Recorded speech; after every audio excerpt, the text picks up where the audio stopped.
আমি গ্রামের মেয়ে, গ্রামেই আমার জন্মস্থান। গ্রামকে অনেক ভালোবাসি। কর্মস্থল, কর্মব্যস্ততা, কাজের প্রয়োজনে গ্রাম থেকে বাহিরে থাকা হয়, শহরে থাকা হয়, কিন্তু জন্মভূমির প্রতি টানই থাকে অন্যরকম। জন্মভূমিকে অনেক বেশি ভালোবাসি। এই দেখেন গ্রামে আসছি, বৃষ্টিতে ভিজছি, অন্যরকম একটা আনন্দ মনের মধ্যে কাজ করছে। বৃষ্টির ফোঁটা সত্যি অনেক ভালো লাগে, বিশেষ করে টিনের চালে টিপ টিপ শব্দ, বৃষ্টিতে ভেজা, বিদ্যুৎ চমকানো, বৃষ্টির মাঝে নিজেকে হারিয়ে ফেলা, আনন্দময় কিছু মুহূর্ত কাটানো, গ্রামের পুকুরে সাঁতার কাটা।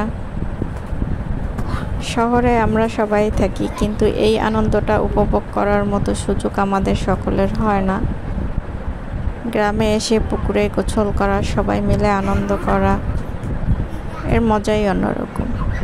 আর বাচ্চাদের তো আনন্দ বেশি, কারণ ওরা পুকুরে নামলে সাঁতার শিখতে পারবে। সাঁতার প্রত্যেকেরই শেখা উচিত, সে ছোট হোক কিংবা বড় হোক। সবাই মিলে আনন্দ করতেছি, দেখেন অনেক মজা হচ্ছে। আসলে জীবনে কিছু কিছু মুহূর্ত ক্যামেরাবন্দি করে রাখা উচিত, কারণ পরবর্তীতে সেটা দেখলেও আরও বেশি ভালো লাগে। নিজেকে একা করে রাখার থেকে সবার মাঝে নিজেকে রাখা অনেক ভালো। গ্রামে থাকা, গ্রামের পরিবেশকে আনন্দর সহিত উপভোগ করা, গ্রামের পুকুরে সাঁতার কাটা, গ্রামের পুকুরে মাছ ধরা, এগুলো সত্যি অনেক বেশি ভালো লাগে, যেটা বলার মতো না, মুখে বলে ভাষা শেষ করা যাবে না। আল্লাহ হাফেজ।